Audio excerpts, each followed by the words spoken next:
പുത്രനും പരിശുദ്ധാത്മാവിനും സ്തുതി ആദ്യം മുതൽ എന്നേക്കും ആമേൻ.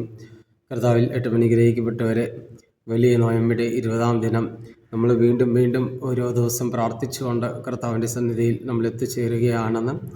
സ്വർഗവും ഭൂമിയും ഒരേ സമയത്ത് സന്തോഷിക്കേണ്ട ഒരു നിമിഷമാണ്.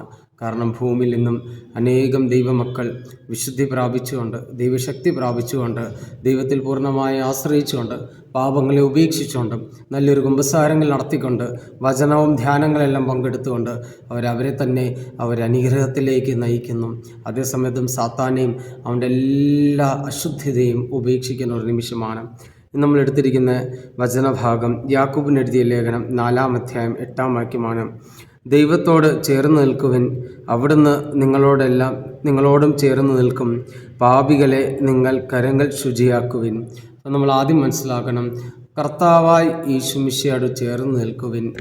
പാപികളായ നമ്മൾ ഓരോ വ്യക്തികളും നമ്മുടെ കരങ്ങൾ ശുചിയാക്കാൻ വേണ്ടിയാണ് കർത്താവ് ആഗ്രഹിക്കുന്നത്. കാരണം നമ്മൾ മനസ്സിലാക്കണം, നമ്മൾ ചെയ്യുന്ന ഓരോ പ്രവർത്തികളും അത് ദൈവസന്നിധിയിൽ അനുഗ്രഹത്തിനുള്ള കാരണമായി തീരണം, ദൈവസന്നിധിയിൽ വിശുദ്ധിയുള്ള കാരണമായി തീരണം. നമുക്കറിയാം, ഇന്നത്തെ ഒരു സുവിശേഷ ഭാഗത്തിൽ നമ്മൾ പ്രധാനമായി 4 കാര്യങ്ങൾ നമുക്ക് ഇപ്രകാരം നോക്കാം. ഒന്നാമത്തെ കാര്യം ഇത് തന്നെയാണ്, ദൈവമായി ചേർന്ന് നിൽക്കുക. നമ്മൾ വചനത്തിൽ ഇത് കണ്ടല്ലോ, ദൈവമായി ചേർന്ന് നിൽക്കണം. ദൈവമായി ചേർന്ന് നിൽക്കുന്ന ഒരു വ്യക്തിക്ക് മാത്രമേ സ്വർഗം ഏറ്റവും അധികം അനുഗ്രഹവും അവൻ്റെ ജീവിതം അനുഗ്രഹത്തിൻ്റെ ജീവിതമായി മാറും. നമ്മൾ മനസ്സിലാക്കണം, കർത്താവായി ചേർന്ന് നിൽക്കുന്ന ഒരു വ്യക്തിക്ക് ജീവിതത്തിൽ പാപത്തിൽ നിന്ന് രക്ഷപ്പെടാം, രോഗത്തിൽ നിന്ന് രക്ഷപ്പെടാം.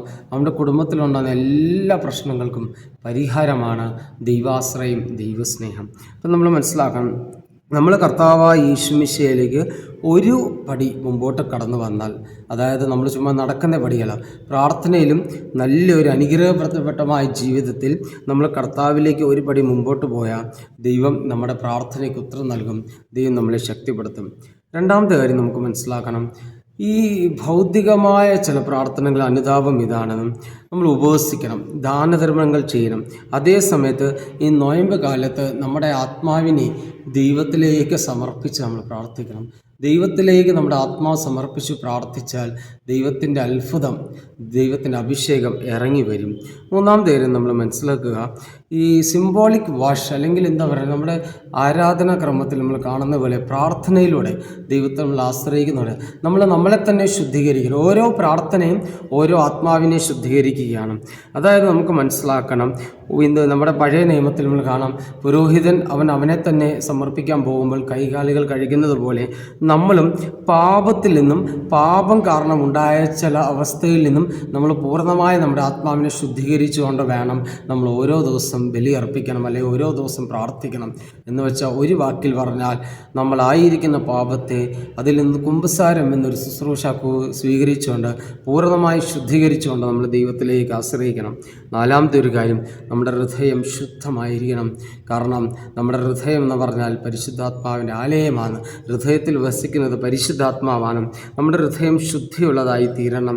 നമുക്കറിയാം, നമ്മൾ ഈ ലോകത്തിൽ ജീവിക്കുമ്പോൾ നമ്മൾ ചെയ്യുന്ന ഓരോ പ്രവൃത്തികളിൽ നമ്മൾ കർത്താവായ യേശുമിശിഹായെ തേടണം. കർത്താവായ യേശുമിശിഹായ്ക്ക് വേണ്ടി ആഗ്രഹിച്ച് പ്രാർത്ഥിക്കണം. ഈ നോയമ്പ് കാലത്ത് ഏറ്റവും അധികം കർത്താവായ യേശുമിശിഹായ്ക്ക് വേണ്ടി നമുക്ക് ആഗ്രഹിച്ച് പ്രാർത്ഥിച്ചുകൊണ്ട് ഈ നോയമ്പ് അനുഗ്രഹത്തിന് നോയമ്പാക്കി പൂർത്തിയാക്കാം. സർവശക്തനായ ദൈവം നമ്മളെ അനുഗ്രഹിക്കട്ടെ. നിത്യപിതാവിനും പുത്രനും പരിശുദ്ധാത്മാവിൻ്റെ നാമത്തിൽ ആമീൻ.